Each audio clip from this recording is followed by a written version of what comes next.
Just wanted to quickly walk you through leaders. Well, leaders and enders, it's the same concept. Leaders is what you start with, enders is what you end with.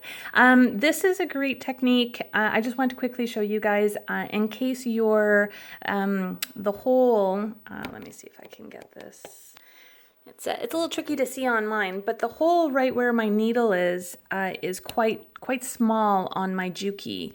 I know that on my previous machine, which was a Singer, I had a really big hole, and sometimes my fabric would get caught in it. It would kind of like, it almost felt like my sewing machine was eating my fabric.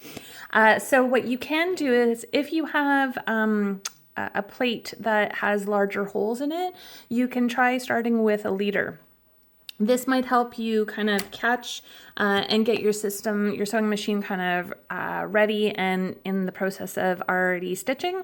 And this is a genius technique to kind of help avoid that eating problem, or at least this fabric will get all the eating if you do have the problem. And then normally once you kind of have that, you're in a rhythm and already going, your system, your sewing machine should be good.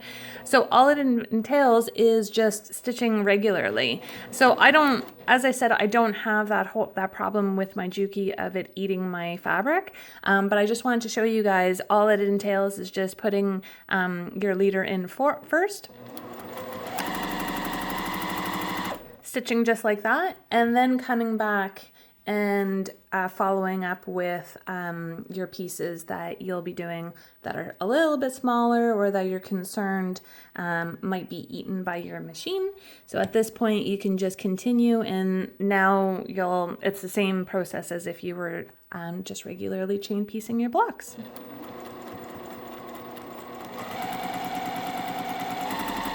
And then you just keep going. So here for me, I would just keep chain piecing all the rest of my my little units to my half square triangles here for my shattered star quilt block, and just keep on stitching.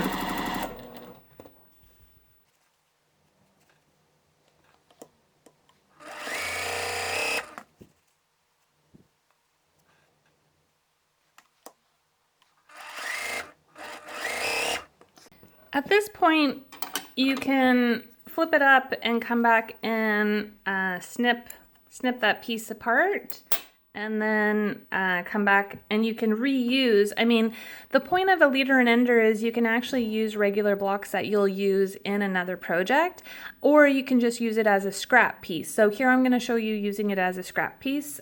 So this was the first one that I stitched.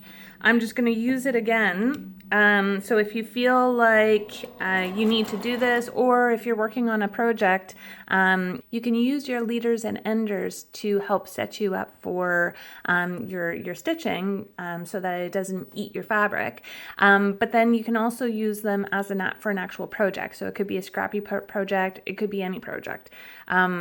You can just kind of sneak these in, if you will. This also means that what I can do here is I can continue stitching using this piece, and then I don't have to cut my threads at this point. I can just come around, snip this little guy apart, and now I've got my chain pieced units.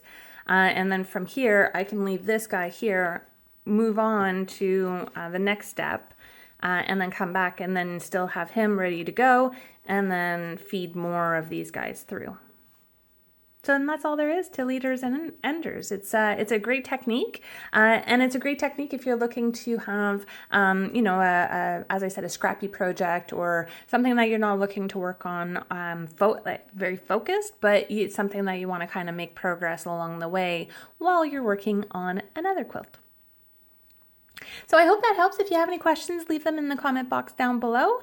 And don't forget to like and subscribe, and I'll see you in the next video.